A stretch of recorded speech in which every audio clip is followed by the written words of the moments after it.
off the rip, we have to talk about Eli Holstein committing to Alabama on Tuesday. You'll know Eli Holstein was once committed to Texas A&M, right? 6'4", 220 pounds. He can throw a football over them mountains.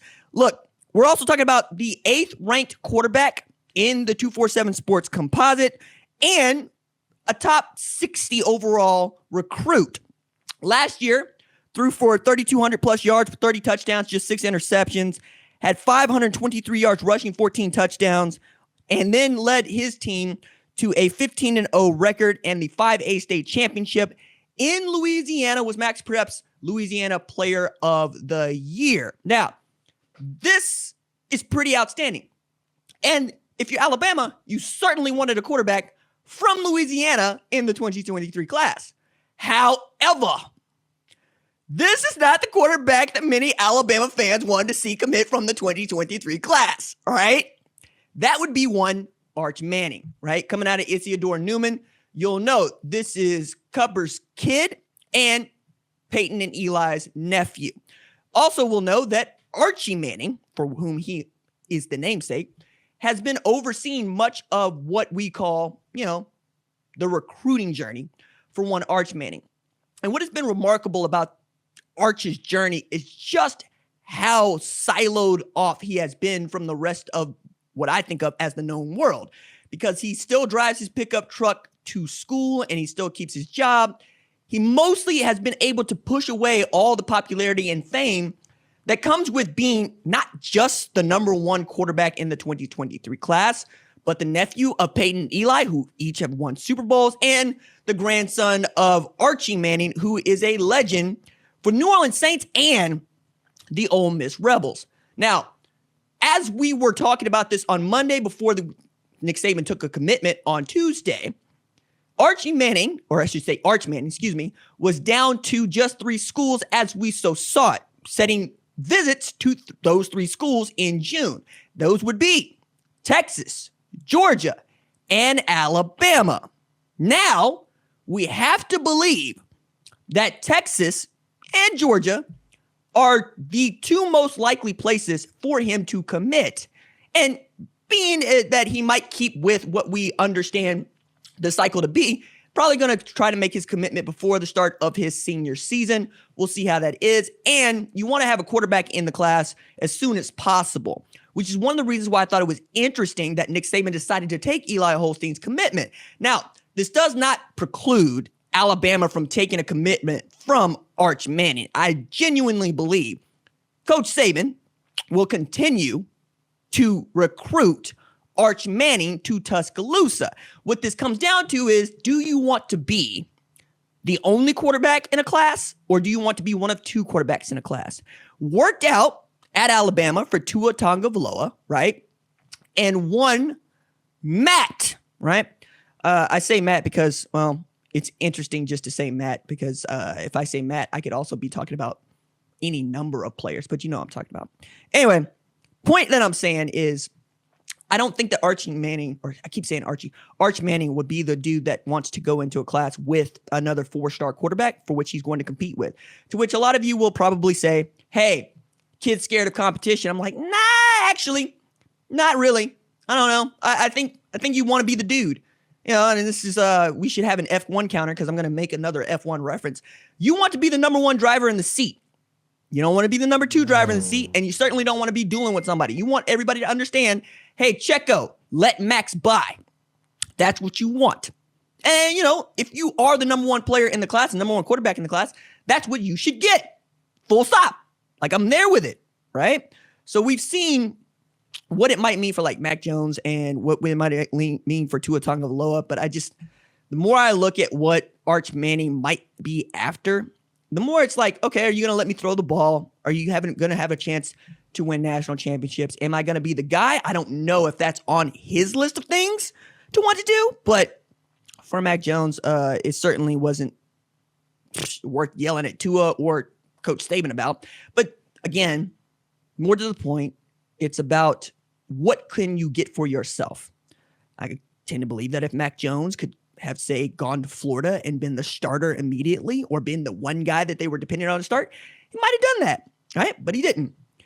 Now, this is also interesting for me because I think that we're going to be talking about Arch Manning and choosing Texas or Georgia or Alabama for that matter. And what we're saying is the SEC is going to get Arch Manning, right?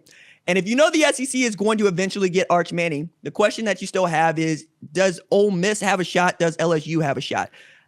They would tell you that they do, but I would tell you that they would not, which is another way of saying if Arch Manning decided to pick Texas over Georgia, a lot of people would be immediately interested in what Texas is doing and how they are doing it, because you take a look at the 2022 roster and what they could be returning in 2023. It's kind of disgusting. Do you want to be on that roster as they're on their way up? Do you want to be the dude that got them back to what Vince Young led them to in 2005? That's intoxicating, as opposed to Georgia, where it feels like you don't have to be the best player on the team to win a national championship like Vince Young at Texas. You could be Stetson Bennett, a walk-on who had to go to JUCO to get back to Georgia and then had to outlast Jamie Newman and JT Daniels to get a shot to run the offense where, hey, man, all we're asking you to do is not make mistakes because we have game changers on the outside and behind you, which is interesting because that was how Nick Saban had once built his football team, and then Johnny Manziel stunted all over him, and Lane Kiffin decided, hey, would you like to go get a dude like Johnny Manziel? And Nick Saban said, I would very much like that, very much. And now quarterback is a strength for them. So now Eli Holstein joins Ty Thompson and I got to believe Jalen Milroe in what could be an outstanding run of quarterbacks for Alabama. I really want to see Jalen Milroe play quarterback. And I think I will, because Bryce Young's going to get drafted after this year. We'll see what Jalen decides to do. But, and you heard me mention earlier that Jimbo Fisher had once secured the commitment of one Eli Holstein. Now, that gives me an opportunity to talk about Jimbo Fisher versus Nick Saban. Okay. So I've talked about this a bit on the YouTube channel and on the social medias, but not here on the number one ranked show. So I want to also bring you up to speed on what has occurred. So last Wednesday, Nick Saban sat down in front of business people from Birmingham to more or less opine about why he does not like where college football is headed in this new era of name, image, and likeness. And he decided to name names at this local event, saying that Jimbo Fisher, or I should say Texas A&M, paid for every one of its 2022 recruits. You'll know Texas A&M achieved the number one ranking in the class of 2022 and put together what is statistically the greatest recruiting class of all time 1 year after Alabama did the same, and Alabama finished second in 2022. He also went out of his way to try to ding Jackson State and Deion Sanders, saying that they paid Travis Hunter $1 million to go to Jackson State. Now, a lot to unpack there. The first of which for Jackson State is, hey man, why are we catching these strays for this fight you having with an SEC West foe? Number two, man, they could not even afford to get the water running in the city of Jackson in a pandemic. How do you think that they afforded $1 million to pay a kid from Georgia to play at an FCS program? Okay. On top of that, Deion Sanders goes out on the tweets, says, hey man, these are lies. We didn't pay anybody. We don't have the money to pay anybody. Why is he really trying to do this to us? And Jimbo Fisher took umbrage too, but I thought this was interesting in that Deion Sanders said, look, I don't want to have a private phone call about what you had to say out in public. I need you to say out in public that you were wrong, and then we can talk, which is what Nick Saban ended up doing. He went to national folks and was like, hey, I was wrong to single out anybody at all. I should have just focused on the issue, which is that I don't like where we're headed in college football in as far as name, image, and likeness. But before he got a chance to do that, Jimbo Fisher called a press conference not 12 hours after Nick Saban said what he said to this Birmingham business bunch. Jimbo Fisher, at 10 a.m. last Thursday, decided to scorch the earth, okay? He followed up what I thought was one of the greatest press conferences of all time with the greatest press conference since sliced bread. You know that works because he was referencing some dude that goes by sliced bread who claimed that they had paid for a bunch of players to go to A&M. When Nick Saban decided to follow up on that and double down, Jimbo Fisher came out of the woodwork saying, hey, look, number one, we didn't do all that. Number two, let me tell you some things about Nick Saban. And decided to castigate Saban without actually saying his name, equating him to God, equating him to the czar of football, saying that we should really investigate how Nick Saban gets down and does business. And there's a lot to unpack there. Not the least of which because Jimbo Fisher was offensive coordinator for Nick Saban at LSU when he won his first national championship. And he kept that offensive coordinator job after Nick Saban decided to go to Miami all the way through 2006. When Nick Saban decided to leave Miami to go to Tuscaloosa to be the new head coach at Alabama, Jimbo Fisher was also up for a job at the University of Alabama, Birmingham. They had agreed on what his contract would be and how much he would get paid when at the last minute, University of Alabama trustees, their regents, pulled his contract offer. Now, there's lots to be said about here, but what is alleged is that they did not want anyone to compete with Nick Saban in the state of Alabama for recruits if they could help it. Jimbo Fisher would have definitely been able to do that. And we also know that Jimbo Fisher is an outstanding head coach. He eventually becomes offensive coordinator at Florida State and assumes the head coaching job, leads them to a BCS national championship. But along the way, it felt as if Jimbo and Saban had decided to keep their cordial relationship. And there's been some talk about how cordial or not cordial that relationship has been. Saban waited for over an hour to congratulate Nick Saban on the 2018 national championship run. And I thought that was interesting for folks to point out. But I also think it's interesting for folks to point out that Jimbo is chummy with Nick Saban in the way that it's interesting to point out that you were once chummy with your ex-wife. Why is that a deal? Like that doesn't... Anybody that's been divorced or been broken up with understands how you can change up quick, fast, and in a hurry.